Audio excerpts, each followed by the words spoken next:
In Arabic, there's something called the noted letters. I don't know what they're called in Arabic, but I will get there. One day I will know.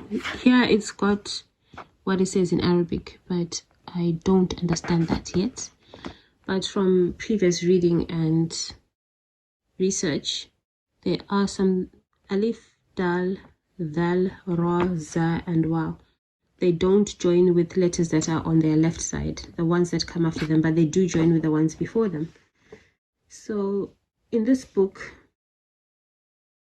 there are these letters like mada. They've just put different letters to help with pronunciation and recognizing what letters look like in the beginning, the middle, and the end. So this one will be Ain, which is, you can look back at your notes. Ain is that one. Okay, this one here. And this is what it looks like in the beginning.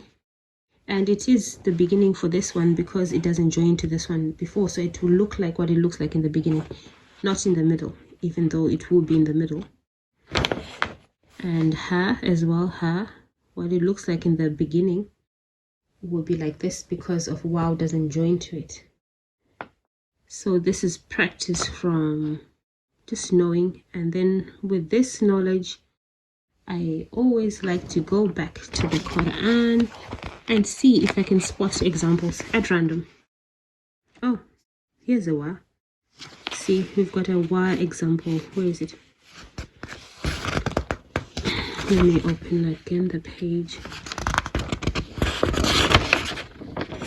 Like here, wa and ha.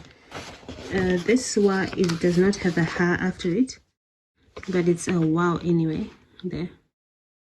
It doesn't join to the letter on the left. That one is one of the letters that don't join, and dal there.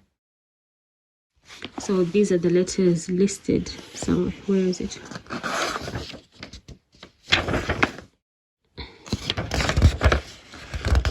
Is there anyway? Oh yeah, here they are. The letters that don't join.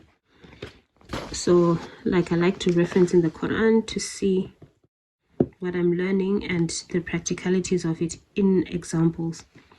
There's waw, it doesn't join to the letter after it. Alif there, it doesn't join to the letter after it. At the end of the letters, you just look at it and see what you're learning and putting into practice. It's very exciting. Thanks for watching and see you in the next video.